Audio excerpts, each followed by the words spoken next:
Mesdames et messieurs, chers amis, Madame la Présidente, qui va revenir? Elle est là, pardon, je t'avais mise là. Mais je voulais vous dire combien j'étais heureux de participer à cette 11e conférence internationale de l'assurance, après cette magnifique soirée hier soir dans la salle Labrouste.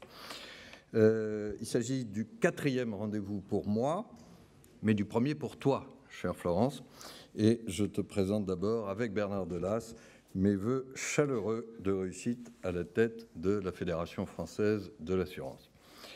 De notre côté, les choses bougent également et je tiens ce soir à saluer la nomination que vous avez vue de Dominique Labourex comme le prochain secrétaire général de la CPR, avec à ses côtés Patrick Montagnier, premier secrétaire général adjoint que vous connaissez bien.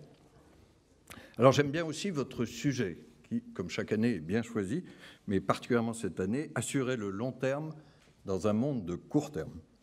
Il résume bien le bel enjeu du métier d'assureur, qui est le vôtre, et je commence par un coup de chapeau sincère aux 712 organismes d'assurance agréés qui jouent sans faillir un rôle clé dans le financement de notre économie avec 2600 milliards d'euros de placements.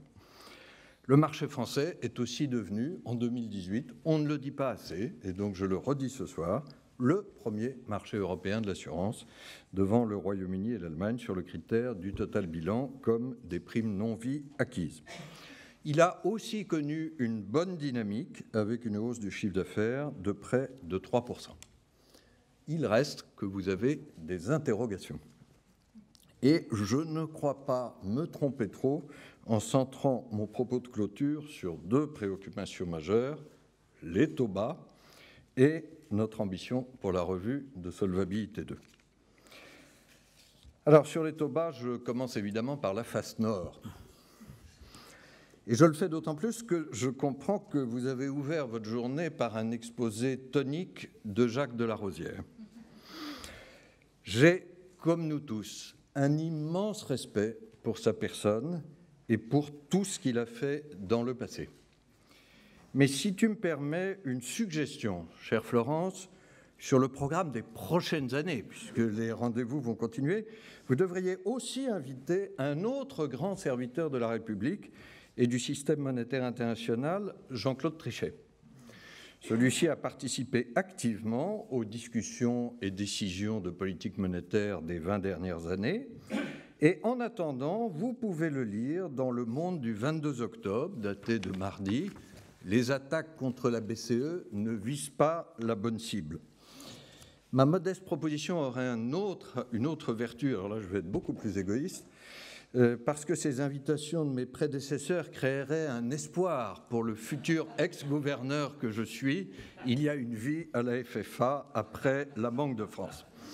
J'en viens à mes convictions aujourd'hui sur ce sujet qui est évidemment sérieux.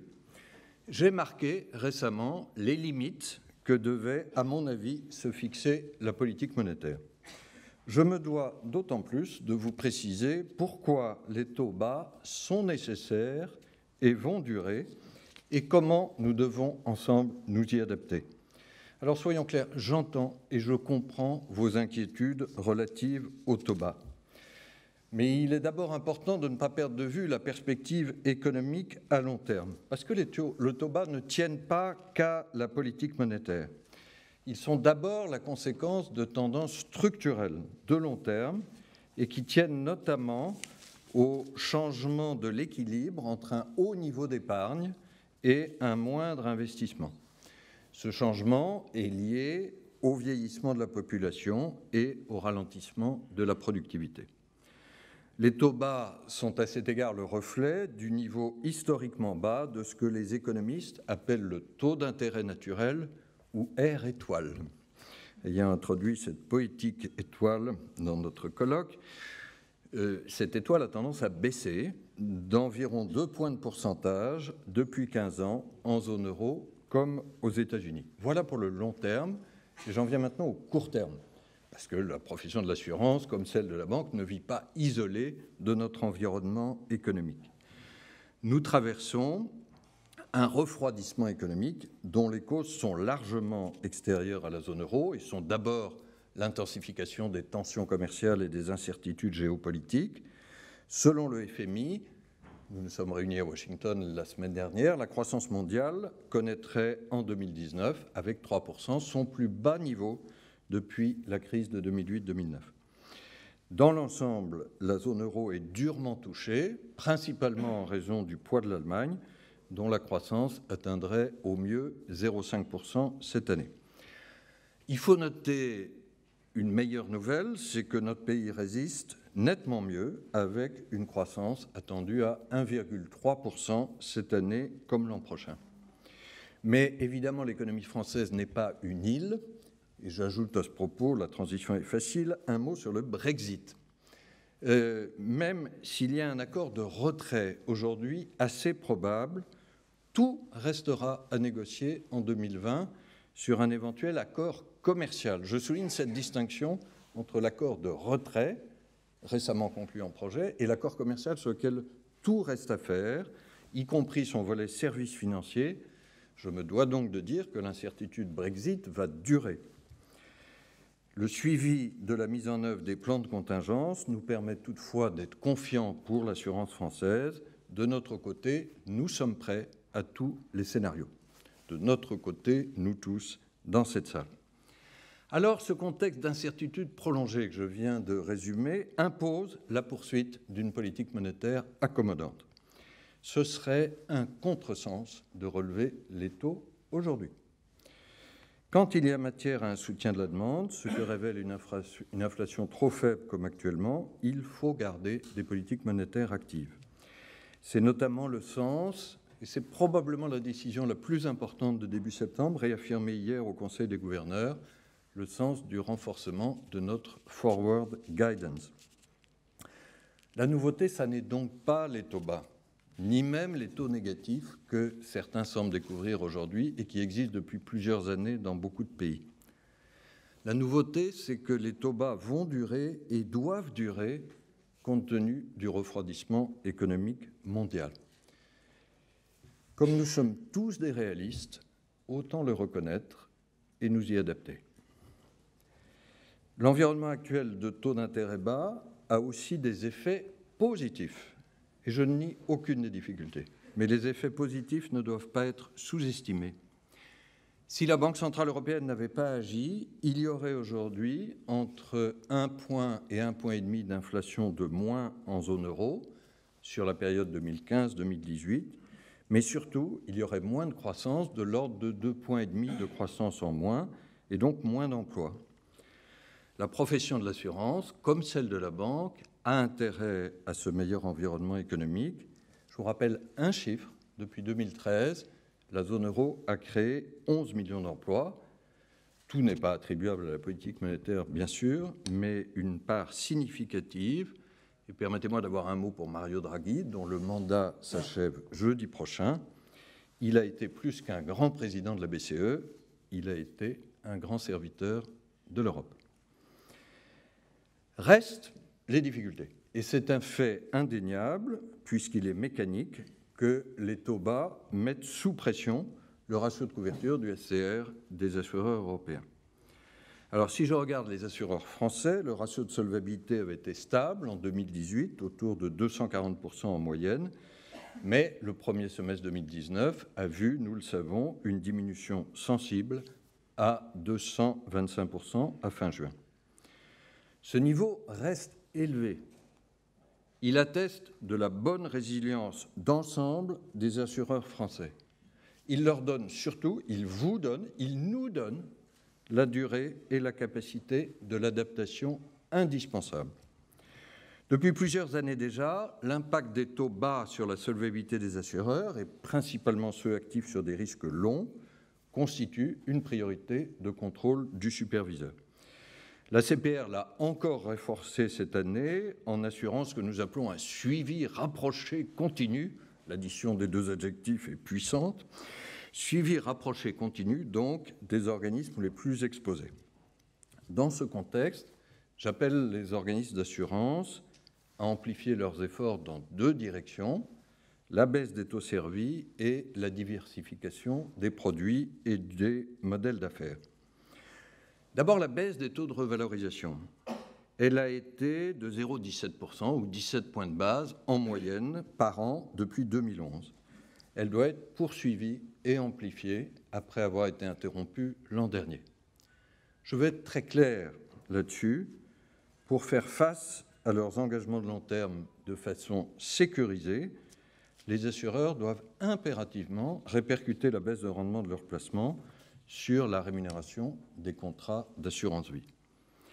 Or, les taux servis, nous le savons tous, sur les contrats en cours sont aujourd'hui encore élevés, à 1,8% en moyenne.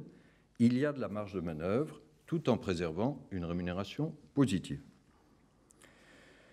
Deuxième axe, seule la diversification des produits permettra de tenir l'exigence de rendement sur le long terme. Les unités de compte, vous le savez, représentent plus du quart des versements réalisés en septembre dernier. Ils ne comptent que pour 7%, cependant, de la collecte nette. Alors, il y a une discussion de pleine actualité sur les nouvelles souscriptions. Je dis juste quelques mots à ce propos. S'agissant des abondements des contrats existants, ils doivent naturellement respecter les prescriptions contractuelles. S'agissant de nouveaux contrats ou de nouveaux versements libres, ils ne doivent pas avoir pour effet de trop diluer le rendement dont bénéficient les anciens assurés des fonds euros. C'est le devoir de conseil qui s'impose ici. Il doit naturellement être personnalisé en fonction de chaque client et de sa situation, mais le bon conseil est rarement d'investir à 100% en fonds euros, ni d'ailleurs à 100% en unités de compte. Je fais appel à votre capacité d'innovation, et je sais qu'elle est forte, afin de promouvoir des offres qui pourraient construire, avec l'eurocroissance et l'épargne retraite, une gamme de placements dont le risque est encadré et qui soit situé entre les produits euros et les unités de compte. Et nous sommes prêts, à la CPR, à faciliter ces initiatives en soutenant toutes les demandes d'aménagement réglementaire qui s'avéreraient nécessaires et sans exclure des recalibrations de la fiscalité entre les différents produits. Voilà pour les taux bas. J'en viens à Solva II. Faut-il rappeler que Solvabilité 2, c'est la réforme la plus ambitieuse jamais conçue pour l'assurance. Ce nouveau cadre réglementaire est fondé sur une approche de tous les risques auxquels les assureurs sont exposés et il a incontestablement renforcé la solidité du marché européen. Pour autant, et vous le vivez au quotidien, les exigences prudentielles imposées par Solva II pêchent entre autres par volatilité et par complexité. Alors pour y remédier, saisissons ensemble, je l'ai déjà dit et souvent ici, la fenêtre d'opportunité qui est offerte par la revue 2020-2021 de la directive pour promouvoir 4 priorités essentielles à mes yeux. Premièrement, la révision ne doit pas conduire, toutes choses étant égales par ailleurs, à l'augmentation des exigences en fonds propres qui pèsent sur le secteur européen de l'assurance. Je crois que c'est un garde-fou essentiel. Deuxièmement, il serait contre-productif de vouloir baisser artificiellement l'exigence de capital requis en renonçant à des investissements en actions. Or, malgré les avancées heureuses obtenues en 2018, c'est une classe d'actifs qui reste pénalisée. Nous appelons donc à une réduction du choc appliqué aux différentes catégories d'actions afin de faciliter la lecture de la norme et de diminuer la charge en capital. Le ministre, je crois, en a parlé avec vigueur cet après-midi. Je n'ajoute rien. Troisièmement, le poids de la marge pour risque. Elle représente en moyenne 30% des exigences en capital au niveau européen et ce poids doit à nos yeux être réduit. Je vous rejoins. La méthode actuelle de calcul est excessivement prudente et pénalise la fourniture de produits d'assurance de long terme tels que les produits d'épargne, de retraite et de prévoyance. Quatrième et dernière priorité, on en parle moins souvent, mais nous devons aller vers davantage de simplification. Alors, je vais citer une jolie phrase de Paul Valéry, qui était un spécialiste reconnu, comme chacun sait, de l'assurance. Ce qui est simple, ça peut même servir au-delà de Solva 2 parfois dans la vie, ce qui est simple est toujours faux, ce qui ne l'est pas est inutilisable. Et chacun de nous, au fond, navigue entre ces deux pôles valériens. C'est un constat imparable, mais il doit nous inciter à promouvoir des actions concrètes pour simplifier les normes et faire converger les pratiques de supervision. Quelques exemples concrets. Je pense à l'allègement des reportings et des exigences pesant sur les activités présentant des risques faibles. Je pense de manière plus structurelle à la trop grande complexité des modalités de calcul des provisions mathématiques qui nuit, vous le vivez, à la comparabilité des bilans prudentiels. Je voudrais ajouter un mot, et je sais aussi que c'est une priorité commune dans ce contexte de bouleversement normatif, sur IFRS 17. Je vais le redire très clairement. Son déploiement prématuré serait tout à fait malvenu. Laissons ici du temps au temps, accordons un peu de répit aux assureurs que vous êtes, afin qu'ils s'approprient les réglementations et anticipent au mieux les exigences futures. Et ce délai supplémentaire serait également extrêmement utile à l'IASB afin d'intégrer pleinement les préoccupations européennes dans un contexte de taux bas. Je voudrais terminer par une conclusion en forme de conviction que j'espère, que je crois vraiment partager. Ces différents combats que je viens de citer, j'aurais pu en citer d'autres, nous les portons collectivement pour l'industrie de l'assurance comme pour la protection des assurés. Nous les portons tout autant pour préparer l'avenir et faire face à ces besoins colossaux d'investissement. Au-delà des taux bas, l'assurance a donc un rôle essentiel à jouer dans ce monde qui, plus encore que d'être de court terme, est en bouleversement profond. J'aurais pu ajouter mes mots à ceux qui ont été dits éloquemment depuis hier soir sur le bouleversement climatique, évidemment, sur le bouleversement numérique, tout autant. Mais une chose est sûre, oui, ce monde en bouleversement a besoin d'assurance. Comme nous avons eu le plaisir d'écouter Enrico Letta hier soir, permettez-moi de terminer par une citation que j'emprunte à son livre, au moins en version italienne. Je me tourne vers Franco Bassadini et quelques autres amis. Le livre d'Enrico s'appelle Il Mulino, le moulin à vent. Et je pourrais citer la phrase en italien, mais il cite ce qu'il appelle un proverbe chinois que j'ai toujours soupçonné d'avoir été imaginé par l'auteur lui-même. Mais le proverbe est très simple, vous allez voir. Quand le vent souffle fort, il y a ceux qui construisent des murs et il y a ceux qui construisent des éoliennes.